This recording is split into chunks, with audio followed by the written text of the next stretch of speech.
ladies and gentlemen, it's the Noobtoob Modcast, featuring Jammin' Slaver, Locke, and Sunflower. The other game that both you, Sonny, and I have been playing is the new Wii game, amazingly enough. This is like the first Wii game we've talked about in ages. Since Brawl. Yeah, except when I mentioned Metal Slug just now. Is Madworld, the new brawler-type game by Platinum Games and published by Sega. Yes, published by the Messiah, Sega. Yes. So this is a very rare thing in that it's a mature title on the Wii, and it does a lot in that mandate, in that it is ultra-violent, and it's also very, very stylish. It has like this cool black and white art style where most of the comic, it looks very much like a Frank Miller comic, or indeed movies like Sin City and that sort of thing, and it has like red blood and yellow sound effect bubbles that pop up every now and again. So that's the good part of the game. I really like. Well, what's nice about that kind of graphical style too is that it doesn't show where the Wii is inferior to the new systems. I mean, I can't actually imagine this looking much better on one of the next-gen platforms like PS4. Just because this game's looks will hold up much better than, say, Crackdown's will in 10 years. Yeah. Yes. Although that's not a good example because Crackdown's actually vaguely. Okay, let's just change that to Call of Duty 4. Yes. Let's do that. Let's hate on Call of Duty 4 more. Yes. So yeah, that's really cool. What else? The presentation for things like that, you have like commentators voiced by Greg Proops from Whose Line Is It Anyway, and of course John DiMaggio from Gears of War and Futurama, and they're pretty good. In other words, Marcus Phoenix and a comedian. Yes, Bender. Marcus Phoenix and a comedian who's got a distinctive voice. They say some ridiculous things. Yes, they do. It's like basically, I'll explain the mechanics before I get too far ahead of myself. So basically the idea is that you are this guy called Jack who has been put into this situation where terrorists have taken over Jefferson Island, which is effectively Manhattan. This is very Escape from New York. It's very Escape from New York. All the bridges have been cut off. Terrorists have taken over the island, and they've spread a virus throughout the population saying that anyone who kills anyone else will get the antidote. So it's actually kind of like Battle Royale in that sense, in that it's basically asking normal people to turn on. I didn't know you saw that. I didn't see it. I've read the first part of the manga. Oh, you should watch it. It's entertaining. Anyway. Anywho's. So basically you are this guy who's been put in there disguised as like a contestant. But your goal is to rescue the mayor's daughter. And so the idea is that you have to raise your stats, raise your ranking in the game called Death Watch. And you basically have to fight progressively harder and harder guys who are higher ranked than you to raise your ranking to get to the top guy. I haven't got there yet, so I'm not sure why you're doing that, but I guess it's to get you a shot at rescuing the president's daughter or whatever. The game is basically broken down into, you have these open arena environments which you have to explore, and you'll have these random guys wandering around who are ostensibly contestants in the thing, but they are basically useless, and they're basically just there as cannon fodder. You're basically designed to make it easy as possible for you to kill them in the most gruesome ways possible.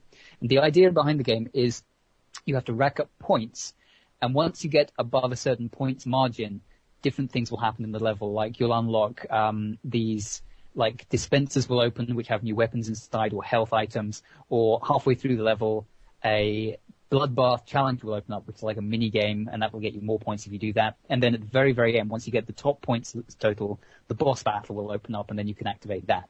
So the whole point of the game is to score points, as I said, and to score points you kill people, surprisingly enough. Much like the more points you get, the more creative you are. Sorry, the more creative you are, the more points you get. Exactly. So you could just hold down the B trigger and swing your Wii remote either vertically or horizontally, and that'll slice them in half with your chainsaw built into your arm. That's no fun.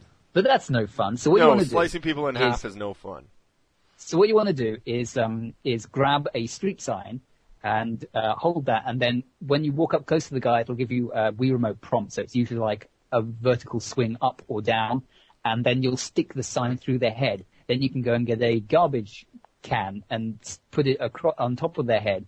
Then you can grab them, headbutt them a couple of times by waggling the nunchuck controller, and then you can move them when that stuns them. You can move them up to a wall of spikes, and just stick them into the wall of spikes over and over and over again, and that'll get you like a much more points than just killing the guy straight off.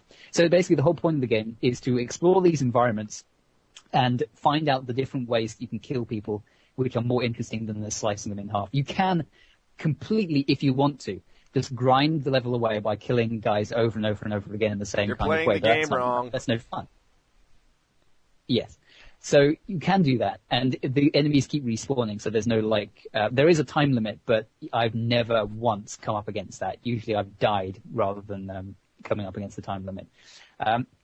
So that's basically the idea. And actually the level design and the combat gives you a fair share of options. I wasn't actually very impressed with it initially because it felt like I was just doing the same things over and over again. But as you get later on into the game, the levels start to become more varied from what they initially are. Because initially you're just out on the streets, but then you move into like this Asian town, as it's called, where you'll have all these different ways of killing people. And then you have like the castle, where there'll be like a big long banqueting table where if you throw guys along the length of it, they'll like roll up in the tablecloth and fall into the fire at the far end, or there's like a fish tank full of piranhas you can put people in. So it's really cool the way that you can explore these big levels, and they are completely non-linear, and you can walk backwards and forwards across them as much as you like, and just find all the different ways to kill people. So that's the really cool part. The part that's not so cool is that the game seems to require a certain level of precision that the Wii remote cannot deliver at certain points. For the most part, you can just slice people, and that's fine. But at certain situations, you'll basically go into these QuickTime events, and there are quite a lot of QuickTime events in the game. Yes. Which happen at specific points, like during the boss battles especially, where you can, if you want to, just run up to most of the bosses and slash them with your chainsaw until they die. But occasionally it'll trigger a QuickTime event where you have to usually like waggle both of the remote and the nunchuck together and then swing them in a particular direction, and then you'll deal more damage to the boss. The problem with that is that at certain points in the game, like the castle level, which I'm just starting, there are one-hit kill enemies where you have to survive the QuickTime event. And occasionally I will get the QuickTime event wrong, even though I didn't, because the Wii Remote misinterpreted what my gesture was. What's strange to me is that I haven't had that problem at all with it. Really? Like the Grim Reaper guy, he didn't kill you like several times because I don't know if I made it that far. Where is this again? This is in the castle level, which is like the third environment. It's like definitely. 7. Oh, yeah. Got past it. Yeah, that was no problem. I did that just this morning because I was lucky and I managed to slice him up before he managed to get into that QuickTime event. But several times I lost like my only 2 lives against that guy because I got the one-hit kill and I didn't fail the QuickTime event. And if it had been normal button presses, that would have been fine and I would have survived it. But I just got killed and then the boss finished me off. So that was really annoying. So is the Wii and then there are remote... other things like that within the level, like your only defensive move is to waggle the nunchuck in normal combat, and then you like do a backflip, which is your catch-all dodge move. And it doesn't matter which direction you backflip, you'll always avoid the attack. And certain bosses are required to do that. And because it's a waggle motion rather than just a button press, it's always kind of hazy as to what the timing is. You can also lock the camera onto people by holding the C button. But if there's more than one enemy, it almost never locks onto the enemy you want, and it's really tedious to change it because then you have to hold the button down again to unlock it and then relock it, and it's just very, very frustrating, which is one of the reasons why the Grim Reaper guy killed me, because he's like this skeleton in a black robe with a scythe on roller skates. And so I thought, well, clearly I need to keep an eye on this bugger. So I tried to lock the camera on him, but because he's so fast, I kept locking onto the normal zombies, and he just sliced me in half. So actually the way I beat him was not using the camera, I think, to stay away from that thing. So I got 2 things first, just before we go on. Obviously, the Wii Remote control scheme is a detriment to the game.